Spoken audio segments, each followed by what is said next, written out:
réaction non par rapport à vote au Islami sur la MCC. Frère Patrice a comme combien de mandats boy à zone notre MCC de comme. Bon, ça c'est toute une émission. Regarde nos balans, le bel combo batouté, mais ça fait mal. MCC le commis local là. L'impression que ça donne, ils ont mal à monter. Mais ce que moi je déplore, c'est l'hypocrisie des musiciens chrétiens. Hypocrisie des musiciens chrétiens. Ngai na nature nanga. Si ça est le cas la moni que ça malam dans Ali Calvin, la boye boye la boye boye. Et le cas na on est là. Ils ont battu belé ba sa musa mune na mboko. Na banzembo na bango batabongo le mitema. Mais non on est là que balingi ba baby ça. Non on est là que balingi ba boma musalo basalaki. Non on est là que bato yo tozo ki bango ba modèle même ba konza mboka bazo so bango lokola ba modèle. Mais balingi ba baby ça ba komi ko ba bandaki malamu ba komi ko baby ça. Et peu basi ba baby si ça fait mal. Bato balingi ba zo notoriété na bango. Bato balingi bazwa niveau bakomi pour écraser les autres. Eza mawa, eza pasi mingi.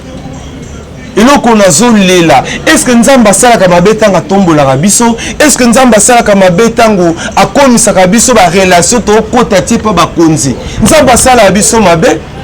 Lorsque nzamba tombolo pour que tu sois une bénédiction pour les autres. L'association des musiciens chrétiens du Congo, une grande structure, une grande corporation. Il y a des musiciens chrétiens qui défendent l'intérêt des musiciens chrétiens, qui promouvoient la musique chrétienne. Mais les Zawapi, ils ont balabala. Ils ont balabala. Et comme le col est bien privé à Batou, et la plupart d'artistes sont yebi Namboko, ils ne font plus partie de ces structures-là. La plupart. Il y a des musiciens chrétiens en Mboko Yebi. Ils ne font plus partie de ces structures-là. Nous appelons ça qui manda langa. Les nopesi, les naba ah, baninga e, atako bolingi nga nazala te. Manda nange sito sani, to pesa basusu. Mais pourquoi qu'on nganzama? Tant qu'on nganzama éprouvé nini, c'est qu'il y a un intérêt. C'est qu'il y a un intérêt. C'est que comme business, c'est que comme une cop. C'est que comme nango cop lelo sotali na MCC mais bandeko belé basi balembi bandeko belé bazolela bandeko belé mitemi pasuki bango ndela zolo baboy bango bato baza ba relation na bakonzi bango bato bayebana nebiki ba kosepela na ngai te mais tozolo bapona on n'est pas contre un individu mais j'estime que ba garder lili na bango to yebelaki bango ba bebi sa témoignage te papa okota lola te posa président ya association des musiciens chrétiens du Congo ekota lola ta tu as fait ton mandat ici ah bobandeko boya na to vana to solo mais bino ba oboya kate tu peux faire un pas vers bango bandeko boya ngana lingi na tika na ozali susute. Mais bon, avec un comité comme le col la COP, l'ICOPA moro ya batu basali, tozongi c'est le sous-président pour yenda un témoignage à bien, il y a une réputation qui toko, yenda yebana papa. Est-ce que la raison les bibliques que vous avancez? La raison les bibliques, moi j'étais chargé de communication à MCC. C'est moi le frère Max. J'ai beaucoup contribué à l'idée nangai. Na MCC ba yebi yango ko bana na premier mandat ba yebi ya port na ngai Max ko bana na premier mandat ba yebi ya port na ngai il connaît mon apport ce que j'ai été pour lui ce que j'ai été pour l'association wana mais na démissionna pour nani na mwene komi cop na mwene ke bon zambe za lisusu te papa nous rendons compte devant Dieu hein? N'est-ce que peut-être on s'est pélaté, mais je à Dunkerque comme disent les Anglais. N'est-ce que on s'est pélaté. N'est-ce que émission oyo sunga bandeko. N'est-ce que tozo paraître na banzembo. N'est-ce que tozo paraître na miso bato. To paraître bon peu devant Nzambe. N'est-ce que tozo paraître na Shalom, shalom, bien-aimés dans le Seigneur. Merci na bino nyonso to boza landa biso partout. Merci na ba o nyonso to basote na musalo yo. Là na moni papa na biso pasteur Feza Missi à la bouche autorisée de l'Éternel depuis Zurich. Na filo moko ya motema ya Bivens de Homo depuis l'on pe na maman Gisèle que le motema papa Emmanuel na Boston. Bonzambe Lola ezofuta simana to ya koloba kenzama boto kwaye le soit na mansa zo c'est la biso bien-aimé.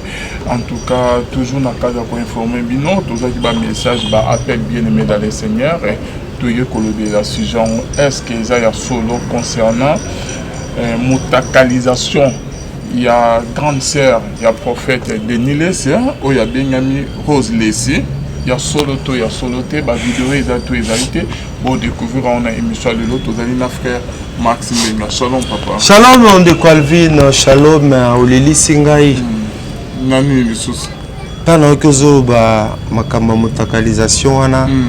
Et puis autangi combo ya munene ya maman na biso Rose Lessé. Ah ma grande sœur Denis Lessé. Oui. Okay. Mais déjà la ligne na lo baït eza lokuta. Ezali mensonge. Et la vidéo photo na été de Calvin. Forme ya maman wana elongi wana eza maman Rose Lessé. Ba maman Rose Lessé baza ba maman yo basa musa mune kati na mboka na biso. Nakanisi ete nous lui devons du respect. Nous lui devons de la considération. Baza ba maman yo dans cette banquette il y a 2 jours ba maman ba bali en sachet. Hein? Ba bali en sachet, tu comprends? Voiture ba sombi en sachet, ba bali en sachet. Pardon le nom de bali. On va me comprendre. Alors, baza ba maman esengeli tout memia bango, tout honorer bango, tout célébrer bango. Obita na mona ki buzoba wana de Calvin na lila. Abaka je vais pas me taire. Et quand tu m'as appelé, nabi Alvin na Roya poto loba. Omoni yo sala mawo zo sala passe. Likambo ya buzz likambo ba nombre de vues. Na boka boye. Pona nombre de vues. Po ba balanda ngai e belé ba kokota li felo. Et béni ba li felo. Yango Bible obi na Matthieu 16:26 et que servirait-il un homme de gagner tout le monde s'il perdait son âme? C'est qu'un homme aura semé le moissonnera. Nous avons semé mensonge, nous avons semé montage. Tu payeras, quel que soit le nombre de vues. Dieu n'est pas impressionné par le nombre de vues. Ba maman Rose Lessé, ba maman Anboula, et ça maman Moussounon Sepelane. Église Aïna, maman Kabasele, je crois. Hein, la cité verte ou en église Moïsana. Maman Kabasele. Kabasele, Joël, hein? Maman, prenez qui? Maman Kabasele. Ba maman loko, ba maman Kondo wa Kondo. Papa, ba maman Nikutino. Ba maman basé Béné na mboka oyo. Ba maman oyo, ba pamboli biso. Ba maman oyo basali musala munene na mboka oyo eza même maman akufa paix à son âme maman Olangi. On peut tout dire de cette brave dame soldat de Christ na bomo inaye maman Olangi a memi mibali ebele dans le Seigneur a memi bakonzi ebele dans le Seigneur ba maman Rose Lessé na Nzambe na vision mondiale na bosa nkomo ba maman bese belé misusu na bosa ba kombo ba maman Rose Lessé wana na âge wana bana nyonso basi babali azui akomi na bakoko. Pensez-vous que maman na peut se livrer na bozobologie? Maman âge wana akoluka susu nini na mokili nini akoluka na mokili Yesu apesi okoki kopesa ye. Mwana kanisa ete nous lui devons du respect, de la considération, de l'honneur pendant qu'elle est encore vivante. De Colville, Nalela. Et que jour on a que non ça l'émission na papa nani Barouti. À l'occasion à 76 ans d'âge naïe, 51 ans mariage, 33 ans. Il y a Utazo Kamba Lisanga ya Bengo Nako Barouti Tabernacle, 49 ans de ministère. Et monsieur Sinata Laboye, de quoi tinila na ebise za lambala suka kotindelanga buzoba ya boye mpe na bisi cette information est fausse. Et puis sauter ba vie vous eza biloko ba montage bato musu ba commencer ndeni Alvin aza na succès Alvin bato asepelaka na ye to créer Alvin eloko moko boye pona to suyer Alvin musu eza bon ngala bi petit na nga moko Bernetel Makambo azaki na RTGA et journaliste intelligent assistant de facile kwana et garçon mais non sans quoi animer la radio ne lengi bato mo ba bengi na Cameroun oh boy babetela ye eloko so pesi tel mbongo te tozo panza yango ngana ebise yebisa ba panza nebi même nani collègue la moko to wana à l'époque j'étais inspecteur de la direction générale il y a publicité extérieure de Kinshasa inspecteur Emmanuel Kuyungala babetela peloko moko ya bongo oso pesi tel montant te to panga bisi yebisa ba panza. Il est en bas dans un de discernement. Et puis tout panza biloko kabi panza panzate sans avoir vérifié. Papa non. Na leli wana za ba maman na biso. Basa ba maman évangile kapona Congo, c'est vrai ba faux pasteur bazali. Bazé belé, ba faux prophète bazali. Mais basa na nzambe pe ya bien na Congo baza. Basa na nzambe ya bien pe na poto bazali. Basa na nzambe obi na soina papa baruti. Tu sais que ce papa m'a édifié. Papa Barouti a lobby 51 ans de mariage. Abimana moi si moussou souté. Papa Barouti il est vivant. A lobby azana na maman afo. Baboti bana 6 moko nzamba benga. Papa Barouti kasonga lobby na 51 ans de mariage na ye. Ayebi mukaji moussou souté. Il n'a jamais trompé sa femme. Voilà un modèle. Bazali est belé. Donc quand nous parlons de faux, bah vrai peu bazali. Basala nzamba solo na poto baza. Peut-être les kana médiaté. Basala nzamba vrai na kin bazali. Donc ndeko Alvin limbisanga kozwa moi tant ko lubaboye. Ça m'a choqué. Je n'étais pas content. To respecter ba maman wana. Na mboko zalaki moi sa côté até. Bato musu ba memi ba tribu na bango na église moi ça côté até moi ça kanga munoko mais ba maman na ba telema ba maman na ba telema ba te évangile ezandenge za lelote hein ilelo ezandenge za lelote ba maman na ba kabi bongo na bango pa na nkolo et maman nkolo bongo boli akomi na soir ya vie na ye ya carrière na ye bolingi bo ridiculiser bolingi bo humilier puisque toi tu as besoin d'argent you as besoin d'un nombre de vues. C'est qu'un homme aura semé il le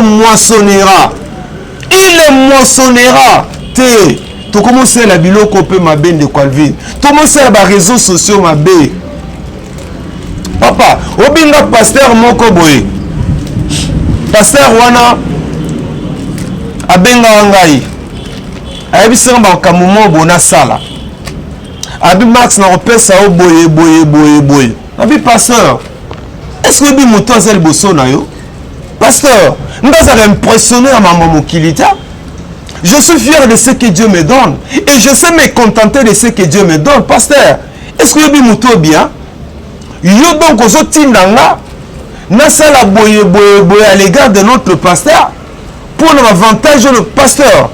Est-ce que bi kenga na ko dénoncer yo ba soda ba ye nabi n'osez pas nabi vous allez m'intimider moi mais moi je n'ai pas peur de vous et puis pasteur le mec bobo manga a mais si bobo minga ite na bimi pasteur je vais te dénoncer et pasteur bi kana enregistrer yo to comment ouais la téléphone bon ouais la téléphone OK prenez le téléphone mais je vous dis moi je vais vous dénoncer et puis dans l'accès Tozala qui va ça la banquette il n'y aura pas de diffamation pasteur on dit qu'on finit passer à Fukama passer Nanga pardon à Fukama pardon vraiment et puis pasteur ngana za ba journaliste bozo manipuler ta ba journaliste ba oteka Yesu pour na Jeep ba oteka Yesu pour na mbongo nga même si notamment na makolo to na la gomme je suis fier na complexité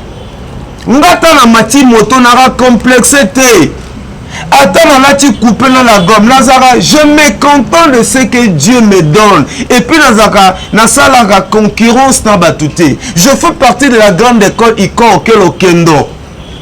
Ce que mon ninga, je bénis l'Éternel. Il y a Azouanaïa aussi les satés. Donc, Gaï, pasteur, on a Foukama. Et puis, pasteur, comment toi tu peux m'envoyer dans Bouzoba? Nga Max. Na mutu ba nombre de vita ngaza mutu ya précipitation ta, mais je te dis je vais te dénoncer parce que Foukama a gangé la bagarre de cornaille peut-être mbali boso na loba eloko na média.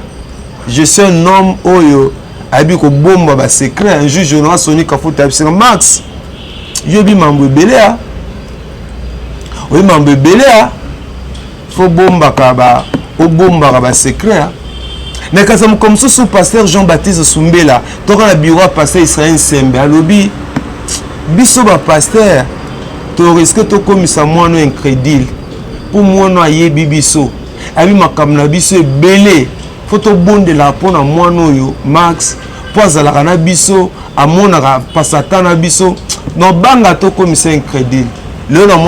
Parfois je lui donne raison. Moi il y a des pasteurs que je ne fréquente plus, il y a des églises dans où qui ne sont sous-soutés, puisqu'il y a des gens qui autorisent que le quoi modèle, mais le lot n'a pas modèle, le lot donc on a comment qu'on regretter. Vous comprenez de quoi le ville? Pour la cochiter, on a encouragé maman Rose Lessé. Donc nous on est le couteau à montage. Et c'est un la professionnel des médias. Et c'est un professionnel des médias. Pour comprendre c'est la théâtralisation, on comprend que bisala sala, ça c'est le diable. Alors pourquoi que bon maman Rose Lessé donc nande moya mabete assassinat depuis kala parce que ça bon pourquoi Alvina lingo retiré, tu es mon frère, je t'aime beaucoup. Nengo retiré le aussi là on a aussi là nande que impact à un succès wana ils ont suscité. Il y a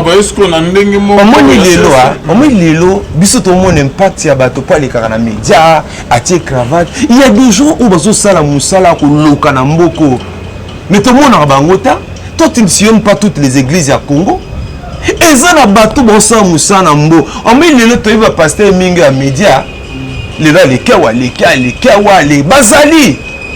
Bateau balingi visibilité.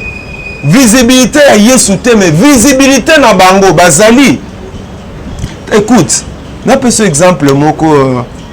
Na gena pasteur mon solo la kinaï. Avili na pasteur mon solo la kinaï. Pasteur wana yambaki mukondimo munene amboko. Mukondia munene amboko akene ko monaï. Abije des problèmes papa boye.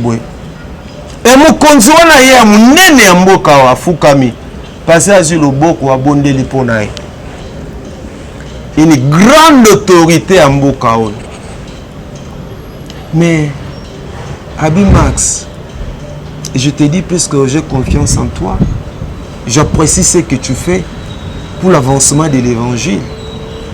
Mais si vous avez pasteur Moussou Soa Lelo, j'ai été avec le chef. Et le chef était venu ici. J'ai prié pour lui. Papa, ils ont la batbosa musala mouné na mboko. Mais bon, c'est la on a l'immédiat. Ma quelle est les alités? Bazali na mboko. Bon, c'est pour la boue na bango média. Donc, maman na, azo continue au sel en Zambé. Et la musala peut à ça, les seigneurs t'ont honoré, t'ont crucifié. Merci, voilà. Papa Max Menga. Deuxième sujet, Tokoti Ezali.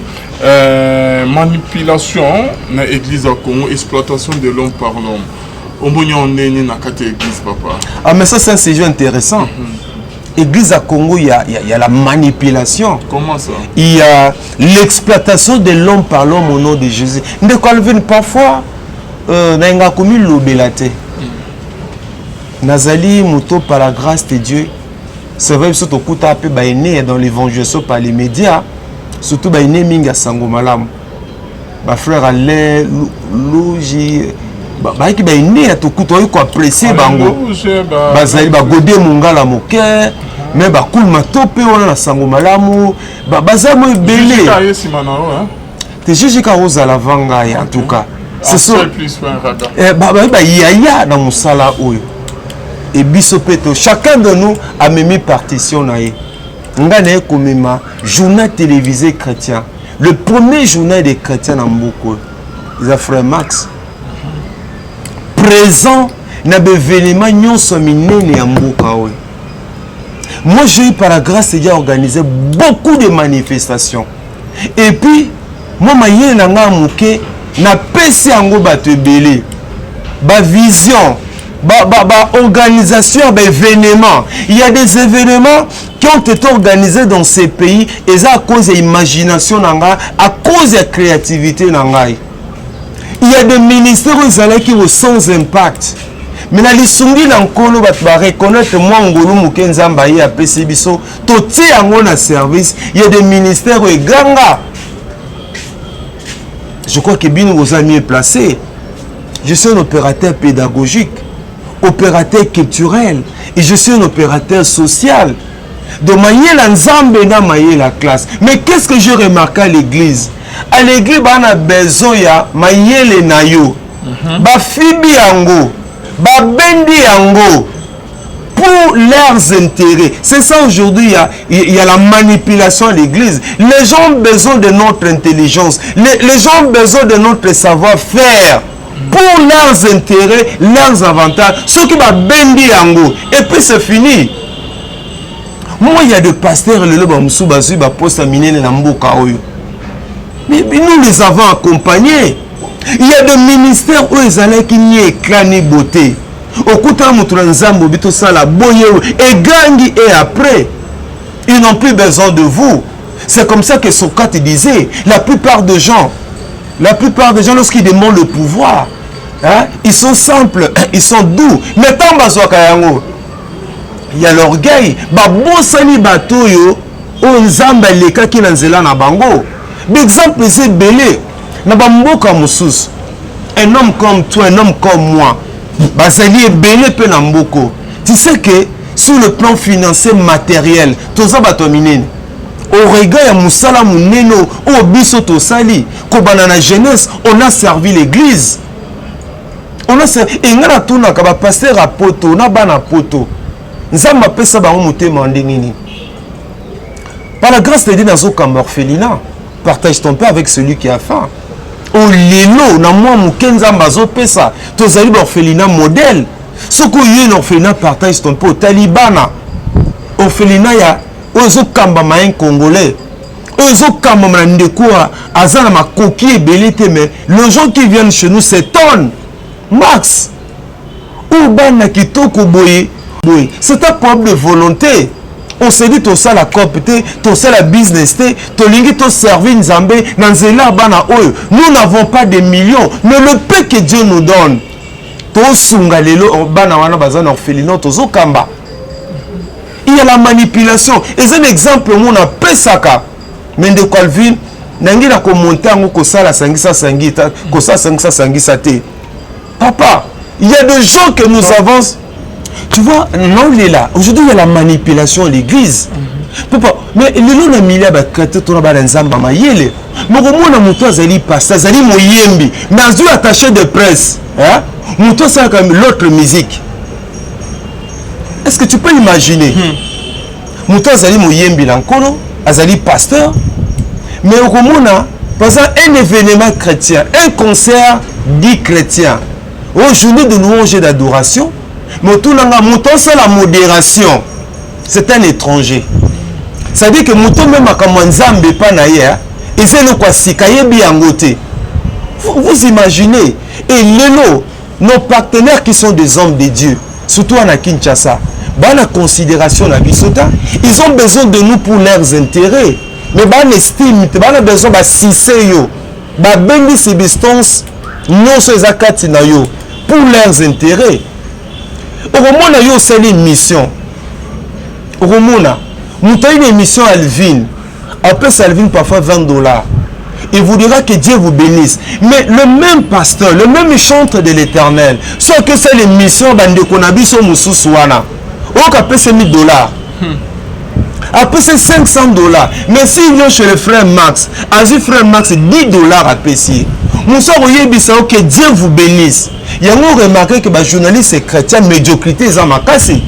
Chemise à malonga, toza nangote mingi, mbatami, et belé tile, bazana batamoto, bataba 207, vous comprenez? Et ces amis-là, l'équipe ils sont en nini? Dis-moi, l'équipe, tu as un point de presse. Au moins, l'artiste qui a un album. Mais tant on pose la question, mais la question n'a pas question pertinente. Ou les lignes sale, parce que nous sommes des enfants de Dieu. Nous sommes dans l'évangélisation par les médias. Donc, il y a une émission, le loco, c'est dans la pasteur, c'est la fière Nabiso. C'est la fière Nabino Balvin. Tout ça bateau, tout ça tout infiltré. Tout ça bateau peut te léquer dans la classe. Mais nous avons balingi tout ça les dans la évangélisation par les médias. C'est au moins le pasteur Tomo Yembi.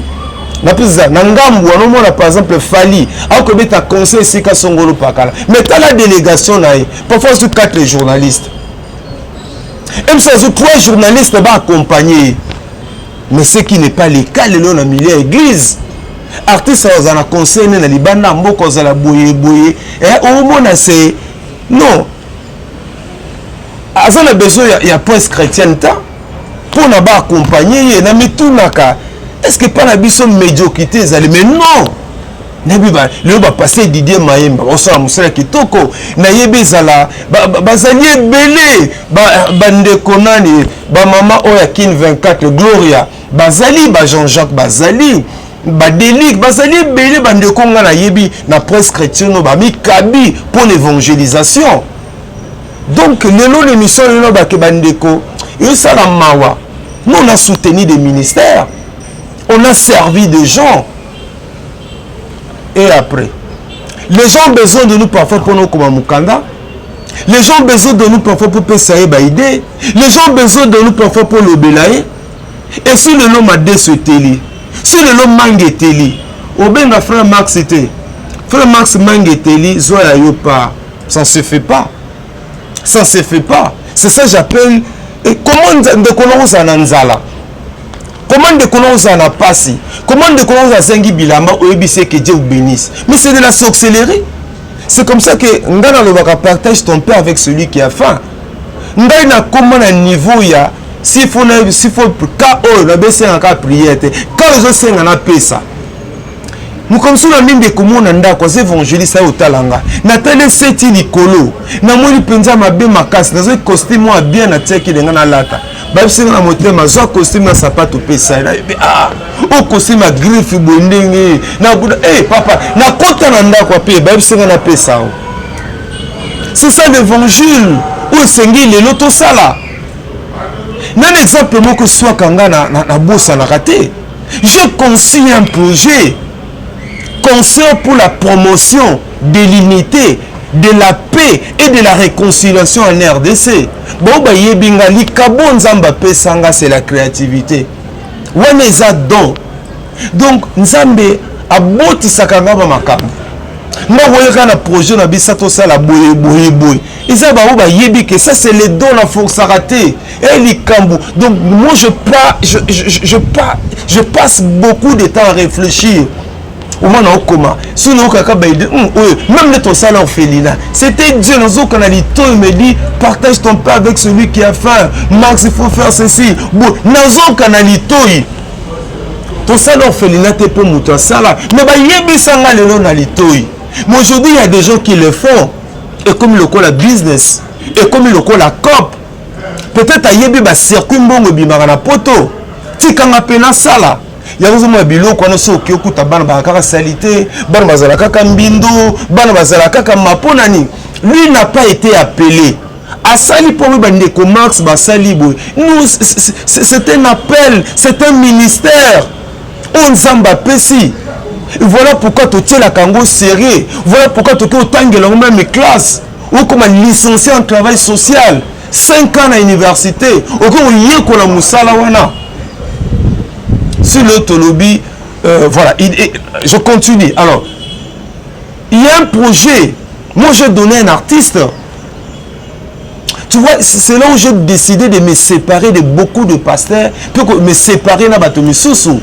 Bato ebele bakota lifelo na Bible na maboko à cause de manipulation. Papa, na écoute, et que ba moment tout ça nango moment mikolo boy. Laissez na lobby, il y a un projet na ngito sala, mboka ezoke ne bien te. Ali oyo eke mboka, to même ba chante Josaphat. À cause de louange et adoration, nous devons organiser un événement. Concert pour la promotion de l'unité, de la paix et de la réconciliation en RDC. Nous avons projet, on a expliqué comment ça va se passer. Ba lettre, ba invitation, le tout, nous allons conserver. Mais la PC artiste, on va travailler avec la PC artiste. L'organisation, le tout ce mois. Et on a écrit. Et pas ministre à l'époque, il y a intérieur, professeur Adolphe Loumanou qui est vivant. Peut-être professeur Abosana. Et le professeur a appelé pour répondre à l'affaire pas Autokomela qui est. De Colvin, il y a des gens, Dieu m'a béni, c'est pas Dieu. Te béni, c'est l'enzambe dans le pambo la bangote. Bamseza escroquerie, bamseza à cause de manipulation. Pour ce Loumanou, la PC, paquet boy, attaqué enveloppe en bon. $. Na pesi bango toyeti na ndako musu na nzamba bien Max Bondela tokedaki yango tout ça la ndingini. Papa, ce pasteur m'a donné $20. Ce pasteur m'a donné $20. Qui avait conçu le projet? C'est moi. Et le même pasteur tokenam comme sous dans Matadi. Aller-retour dans ma taille, il m'a donné combien? $10. Nous comme ça on appelle cet exemple. J'ai voyagé aussi avec un pasteur dans Brazzaville. On a le éclaireur. On a le éclaireur. J'ai enregistré des émissions. Un grand travail. Tant que on a Kinshasa, à Sangiba Moyeta, Alvi. Tout le monde a payé combien? $100. Vous imaginez, $100 de quoi vivre, même s'il faut être humble. Le lendoté pour nous quand vous me regardez là, quand tu me regardes là, de Comax, Namona Mawa, Namutanzala, Naza Mokeleli, Naza Mutazangatina. Au nom de l'évangile, on a la guerre pour la commission en perte. Dieu ne descendra pas pour nous bénir. Dieu se sert toujours des hommes. Lorsque Dieu t'élève, lorsque Dieu te donne des moyens, partage. Et Pesape Baninga.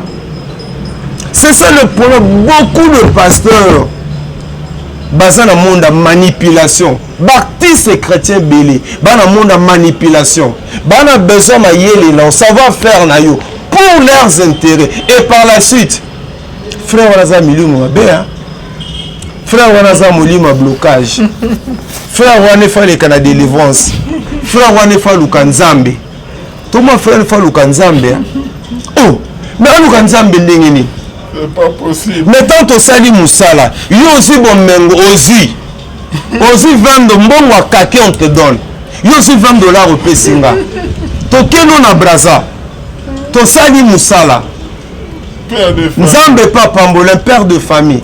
Yoz Okamatini. Ozi $100 au Pessinga. Donc ça dit que nga Max Nde Nazawa, mutaro pesanga 1000 te. Mutaro pesanga, mais tous ces musiciens tofinga ba musiciens mukili. Otofinga na bango. Mais bango de ba pesi ouverture na ba collaborateur na bango. Au moins pourquoi raison j'ai démissionné de l'AMCC comme chargé de communication. Je me suis rendu compte que Batou Bazandenge Bazotali Sabisote. Et les jours Bisoto Fungola Minoko pour parler, il y a des églises au Kangama. Vous comprenez?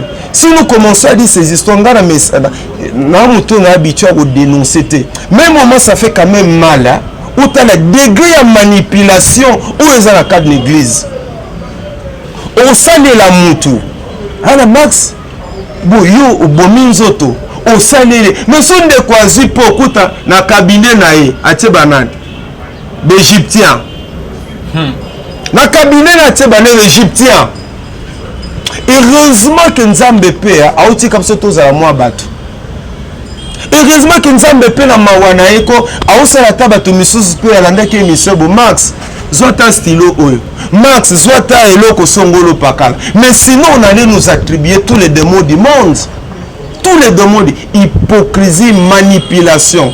Et Sengeli et Longwa, l'église à Congo. Et beaucoup de bébonsel en Zambé awa, ba sincérité. Batebe bonsel en Zambé na mboko. C'est-à-dire que bazan a besoin na yo. Au moins ni na personne comme si une mission bazooka. Otafoni bazooka, c'est souka les sani. Ubwaki. Et belé c'est comme ça bazali.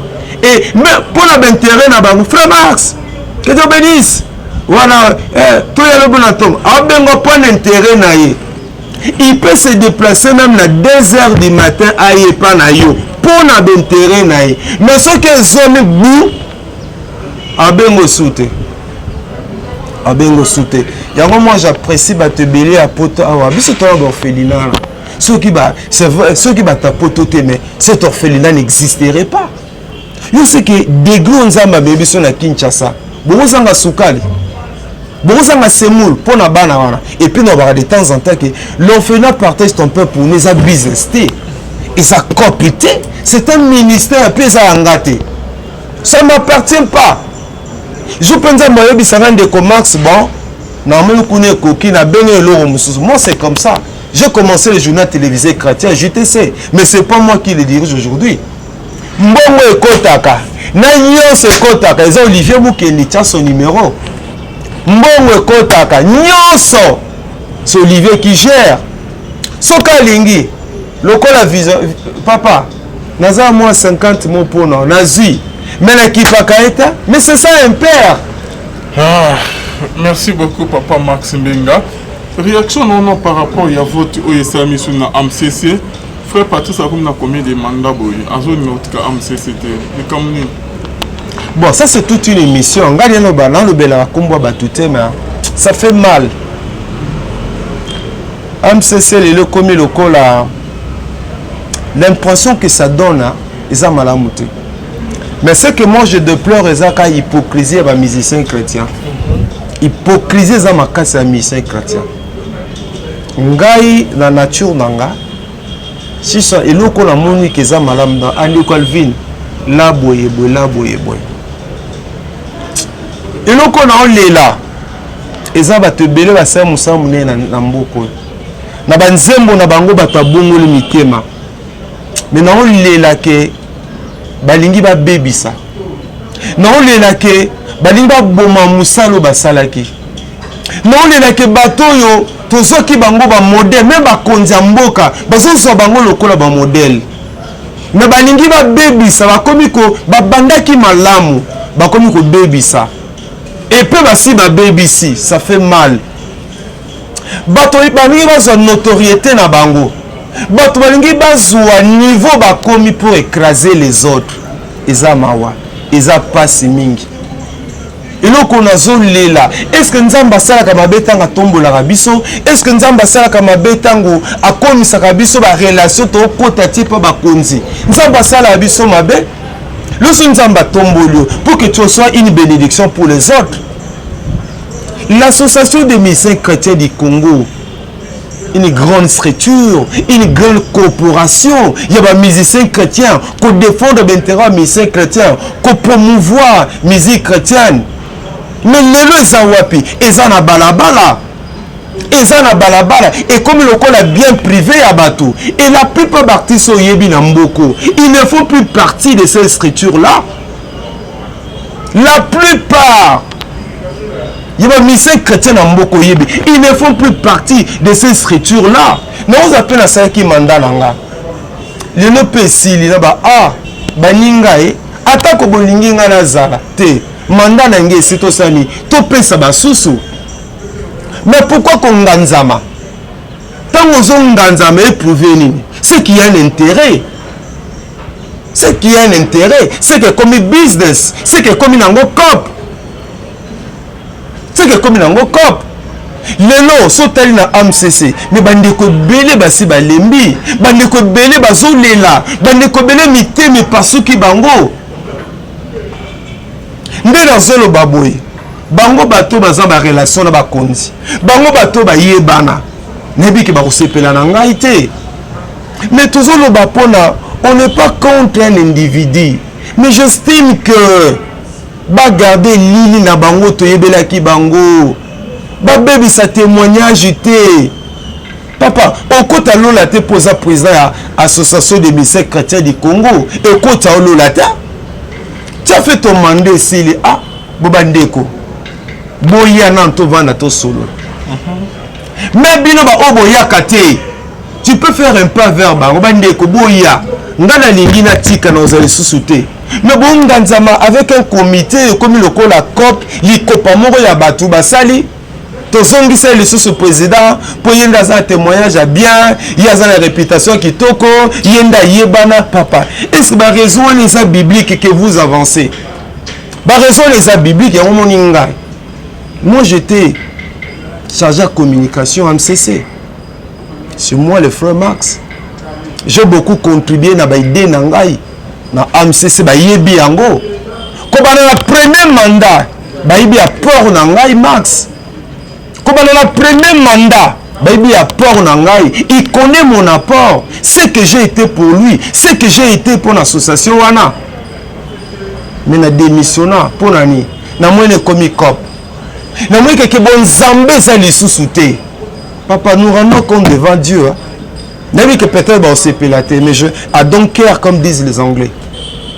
Depuis que on s'est pélaté, dans cette émission oyo sunga bandeko, ndenge tozo paraître na banzembo, ndenge tozo paraître na miso bato, to paraître bongo pe devant Nzambe. Ndenge tozo paraître na miso ta banzembo na biso, to paraître bongo pe devant Nzambe. On se moque pas de Dieu. Tout est nu devant Dieu. Psaume 139. Est-ce que nous tokime la Nzambe? Tobandaki na molimo to suksa na molimo papa obi que na pese pasteur Jean-Baptiste Sumbela raison alobaki un jour na bureau pasteur Israël Sembe toza masina yem tateyaki na landie pour poser quelques questions alobi frère Max oyo biso mo ba pasteur to comme ça y païen po yebi biso lelo na regretta pourquoi Nzamba permetaki na yeba na bato misusu na pourquoi na kutana bango pour lelo ba lembisa kondimananga il m'arrive parfois le dimanche tabino ki l'église te oza nda ba tenze wa mutukinga bilongola nga yango c'est comme ça que dans Zolo j'ai cherché le monde je l'ai trouvé au sein de l'association des musiciens chrétiens du Congo une grande corporation ezokufa à cause de l'hypocrisie. À cause de l'hypocrisie, quel est le bilan? Qu'avons-nous fait? Qu'avons-nous fait de cette scripture-là, Lilo? Batwa lobanakate, batwa yokanakate, bon yemba nzembo, mbongo bumi, papa. Ça fait un jour, papa, tozonge l'émission, oui. Boke bo yembi nzembo. On vous donne de l'argent. Yo mo yembi nga mo yembi, ye mo yembi. Pourquoi yo vous a mis 500 dollars? Yembi na munoko moko. Tozoyebi na munoko moko na même studio yo zu 1500 nga na zu 200 ye kuna zu 100 pourquoi yebisa surtout bana nzambe po yo yebani nga yebani te effort ni yo sale po yebana loko bino mo yebani fait écraser les autres loko yo yebani fait écraser les autres bato belé c'est l'hypocrisie ils ne sont pas tels que tout le monde a bango. Et belé, ils ne sont pas tels que tout le monde a bango. Ils ne sont pas tels que tout le monde a bango. Il y a remarqué impact sani. Impact va venir aussi là. Impact va venir aussi là. Et ça année électorale. Comment m'autika bokondi? Et ça année électorale, année banjé belé. Comment t'autika? Même que on se pélaté mais bas se péla. Bas se péla ni bémission boye. Et resunga bango. Moi, personne ne m'a fait partie de l'association des missions chrétiens du Congo. Moi-même, ils le savent. Et puis, na dénonçant le groupe AMCC. Na yebisa bango clairement. Bote ki benzoto. Vous qui devez être des modèles, prêchez par l'exemple. Yeso pesibino nyoso. atie bino gloire, atie bino succès, apesi bino ba millions. Mais pensez quand même à la relève. Bon, Lucalisu Sounini. Vous le paraître comme des saints aux yeux du monde, mais en réalité, vous ne l'êtes pas. Nzambe, tout bon de la pone va leader à Bisso. Tout bon de la pone va cambi. Pour ça, Satan est allé te alongola ba on nzela Nzambe pour Bisso to se kondime sanini. Kondima la Bisso ekita. Je suis en train de prier que Nzamba Sunga association no kopo Baptiste Belo Yebio bazala na MCCT. Oh nyonso yebi, s'ils sont sincères, bazala MCCT tout na bango punani, ils vous diront, ils vont vous donner des raisons. MCC comme le quoi loko mo ya bato. Et loko mo ya bato, ba kangami. Ce qui même le niveau mokil élection et salim. Donc il y a élection entre.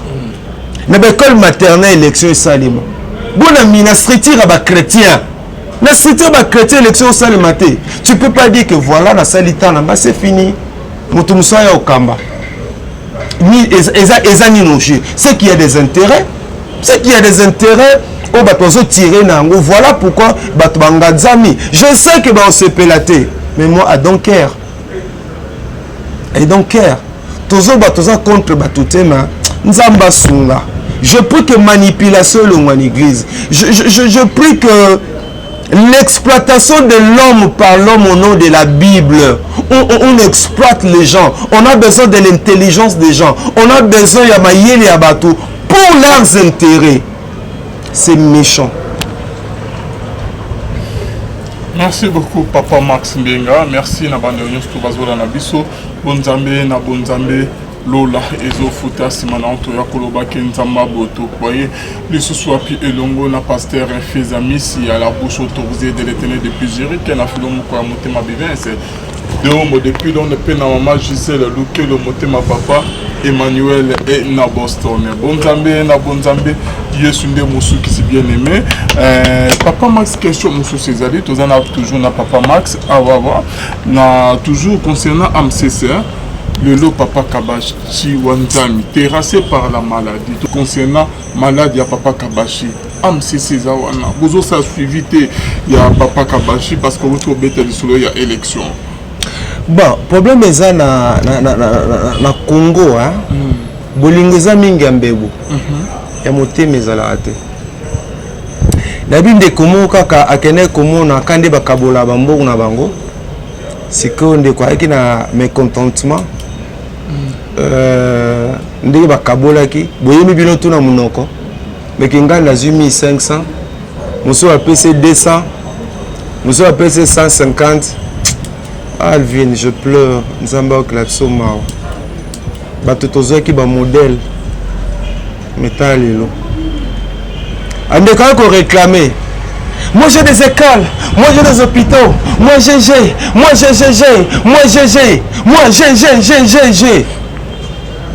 Tu vois l'église de mon pays. Les gens qui montent comme un million. Les gens qui montent à la facilité à coûter à la mokonzamboka. Les gens qui montent à moi n'engane surtout à la tina. Mais biso a chrétien ba nzambe to comme on beta to na biloko mokili. Biso, ba to ça l'assemblée à fausse similité. Ah papa, obina na sepela kambalami na batapoto ba pe berère mais ils sont une bénédiction pour nous. Obi eza na mwana moko azaki violenté cela. Na exemple belé hein. Mwana moko azalaka eza na kamo na memaka. Mwana moko aka libuma ko vimba. Na tiro ba photo wana. To lexa ba communiquer wa. Akina. Naza 3 bateaux. Moko aux États-Unis, moko na Londres, moko na France, papa Joao. Nde ba soutenir mwana wana. To chauffer na ba prière. Mwana ngaza ina menkao. Na olongwa ti menkao. Sumu tatini $100 na kepe na ti appel vidéo. Maman Sophie tina $100 ango je donne. C'est comme ça que ngana sala. Ba prière. Nza ba biksa mwana wana. Eza mwana mususa kufa. Sœur wana zaka vierge. Bah ko défloré na donc comment dirais-je? Bah elle a été violentée. Sœur qui vierge abingati libala. Bah ko ko violenter na ndeko mo pa kima abuka même Congo ayeko buka ye Congo ser wana yo ko hôpital ndeko John Fambaye batapoto musupe ba ili solo wana to bunda na Kinshasa ba salisa ser wana to sala ba communiquer ba salisa ser wana Papa Alvin même le pasteur que nous connaissons qui ont de tabi kayango yo moi dans un hôpital Songolo Pakala aidez-nous to sunga mwana mwasi oyo Amikabi na Nzambe elle a été violentée par un voyou puis akima ndo Calvin tout nanga sœur wana zap sœur akufa sœur wana akufa tozwa lisungi te alors mutu na batapoto baka très sensible na kosunga ne baka te peut-être yum to komo kende poto pa mpamba tout nana no bango bango basana mutema ya ndenge ndini par rapport ya biso ya Kinshasa ça va na Kinshasa mais za bakara na kisi mutaye bongo fana ba caméra mais tout nana bana poto bango la comprendre ils sont très sensibles na kosunga zalani. Nous avons des gens que Dieu a bénis na mbokoyo. Nous avons des pasteurs aujourd'hui, des millionnaires. Kabati est une bénédiction pour nous. Kabati a pambola biso na banzembo. Kabati est mourant. Kabati est mourant. Il est mourant. Il est mourant. Il a été na Ngaliema na kenda kotala Kabati.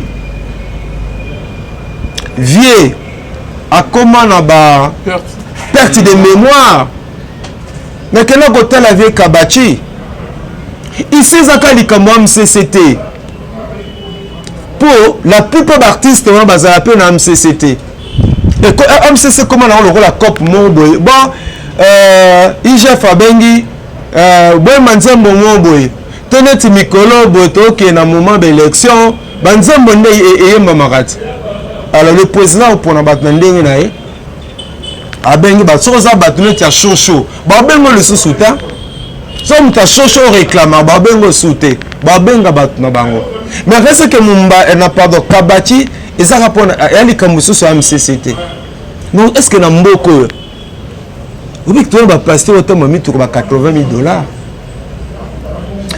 est-ce que tu vas passer un millionnaire dans Mboko? Passer millionnaire Bazali. Ou bien a remarqué na Congo to sambe la kami me ko kabaya passe. Ba chrétien Kinshasa ko kaba Kokaba, on dirait que bon, qu'il faut donner à l'homme de Dieu. Tu vois, évangile à Congo, il faut donner à l'homme de Dieu. Quand vous soutenez l'œuvre, ce n'est pas mauvais. Est-ce qu'à l'église, il n'y a que le pasteur? Bendigeant dans l'église. Fais-le dans l'église. Veuve l'église, n'abino dans la kate. L'église, nous avons tout souffrir à kate. Papa, biso tozan orphelinat na boye. Au moins, on dernièrement, maman moko akoma ana zemi akota binzala mobile nanga kenda bitumba na este bosikanga te bosunganga ndeko on n'a pas de moyens. On n'a pas de moyens. Nous sommes orphelins comme l'angozali. Partage ton pain avec celui qui a faim. Tobimi c'est moi un mouké. Topesi maman que nous ça l'échographie. Au moins nanga soto bo pesa mbongo ba kisi. Si le long maman a rosabilo qu'on a orphelinat. Mobile akenda est 7 mois aibi est-ce qu'azato azate maman ebite maman za over na moi kanda kumoko amanzanza na bana 4 auti ko bota mais na bisa OK depuis ko banda avant Noël ti lelo maman na bana 5 lelo prise en charge et za orphelinat partage ton pain.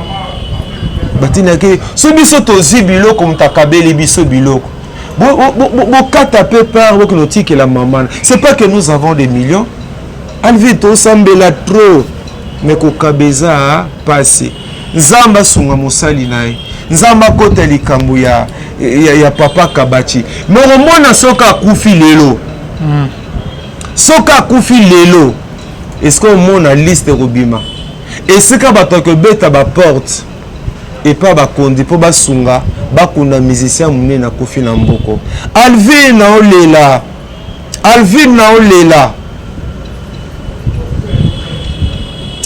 olela pourquoi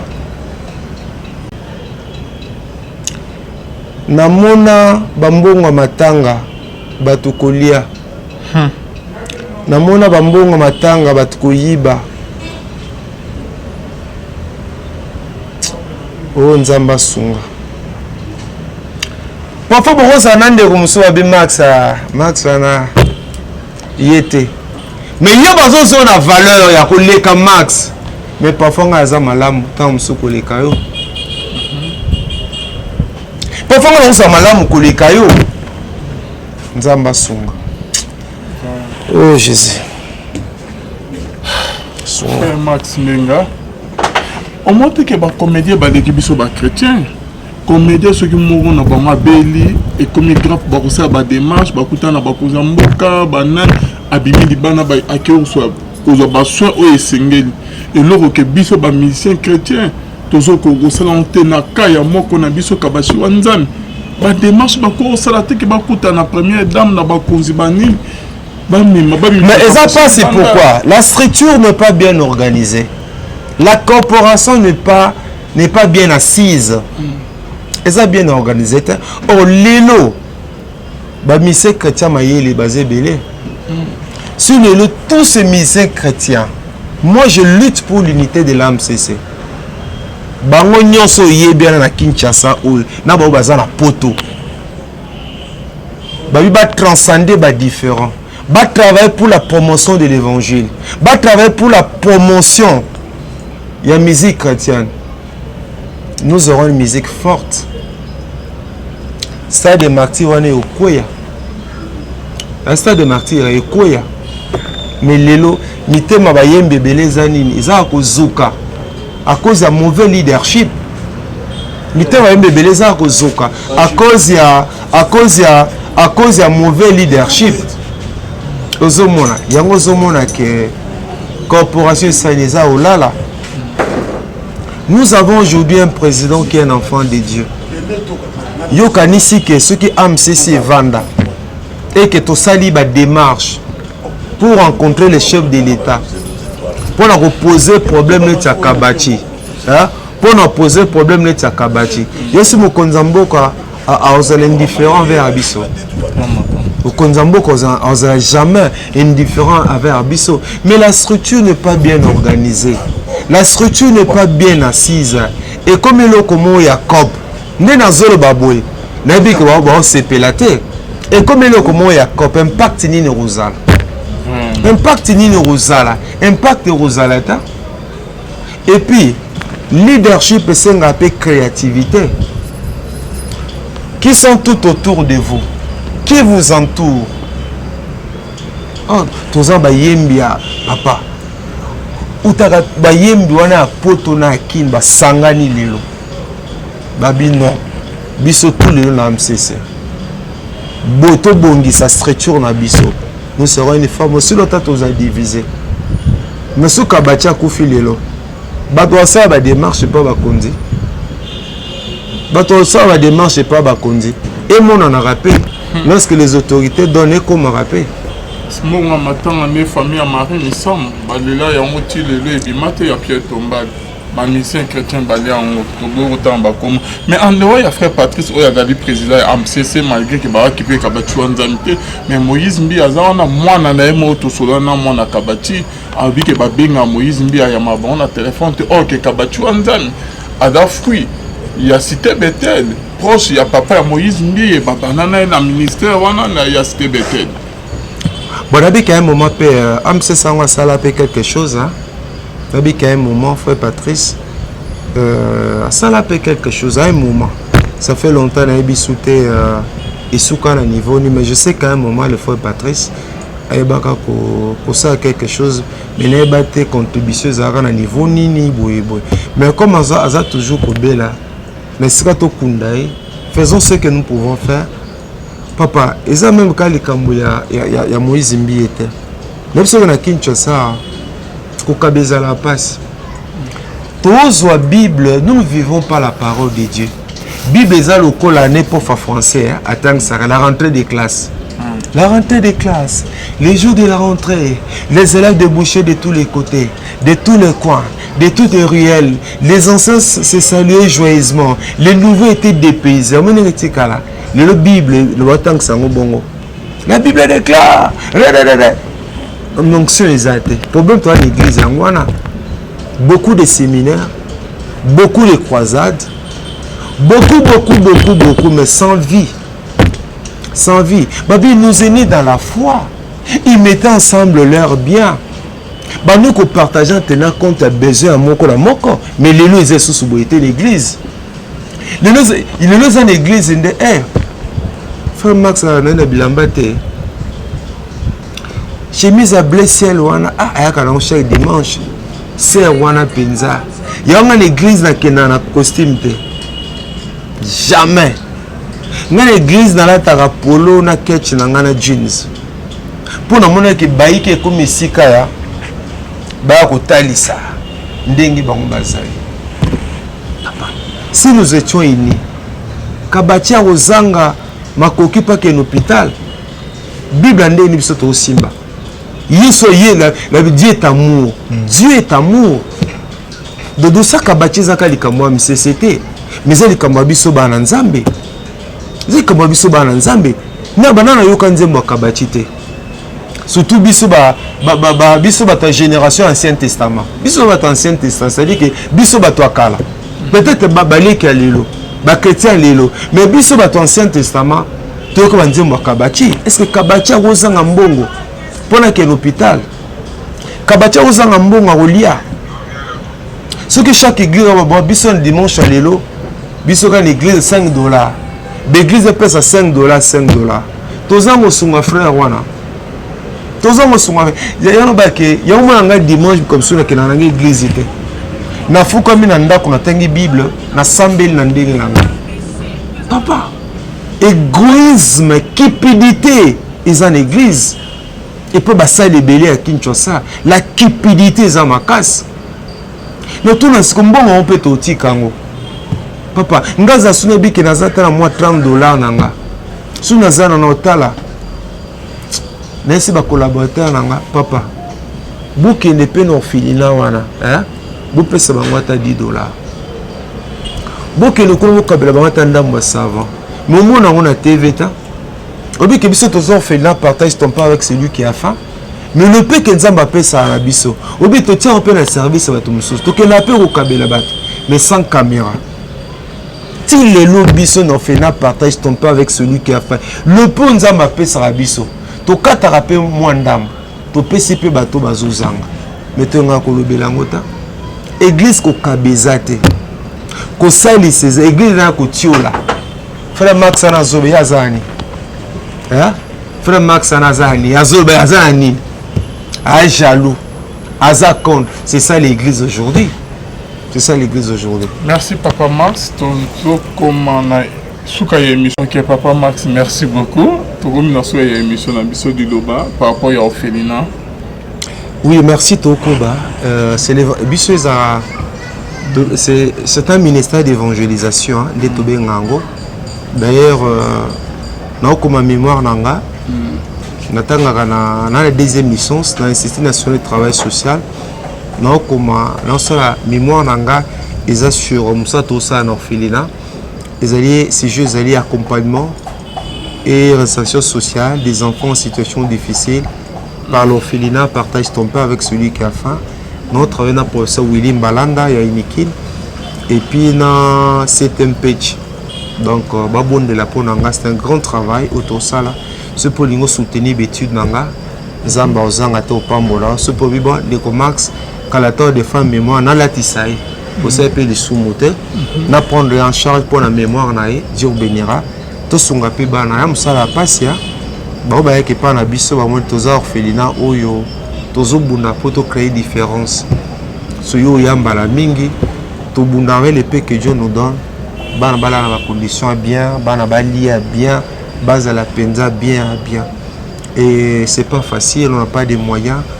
Emile tozama ezamwa pasi, il faut que somba mai, kolia na bango, classe na bango.